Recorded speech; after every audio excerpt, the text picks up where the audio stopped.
Bota prezioa! Andra Mariko auzokideek jakingo aldute prezio justua kalkulatzen? Guazen ikustera! Zenbat uste duzue balio dutela esti bote hauek? Esti bote, bi. Bai, biak. Amaiku euro edo, koma berrogeita sortzi. Berrogeita hamar. 72. Oso hurbil egon zareten eskak, hurbil. Esan beharko didazu zenbat uste duzun balio duela sandwichera. 19 euro. Baina justuan? Hombre, justuan baldin bada, 19,95.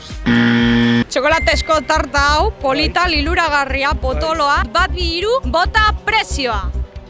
Ez dakite... 20 euro edo, igual gitxi da, eske kalkulatzean... Tik-tak, tik-tak. 60? Zasko pasatu zara. Saiatu naz. Uste duzu garrantzitsua dela euskaraz erostea getxoko saltokietan? Hombre, dudarik ez getxo eta Euskal Herri osoan, noski. Ez da gure hizkuntza eta horregatik da Euskal Herria horregatik dauka izen hori. Euskal Herrian euskara. Gora euskara eta gora Euskal Herria. Pentsatuta daukazu prezioa, ezta? Bai?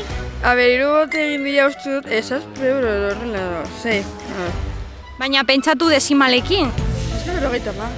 Parte hartxagatik emango dizugu kaizopen, begira, horrelako boltsa liluragarri bat. Egi besotik, horrela eta informazioa. Zainzuria, piperrak eta gaztak, 24, 50.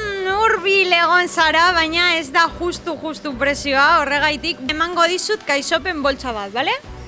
Orduan uste duzu garrantzitsua dela euskaraz hitz egitea saltokietan? Bai, pilo bat gainera. Askotan dator jendea, eta ni euskara gutxi gora bera gauzen izena ez dakit esaten. Baina, bueno, saiatzen naiz eta gustatzen zait pilo bat. Bueno, kaizopers, gure erakusleioa etxera eraman nahi baldin baduzue, bota prezioa!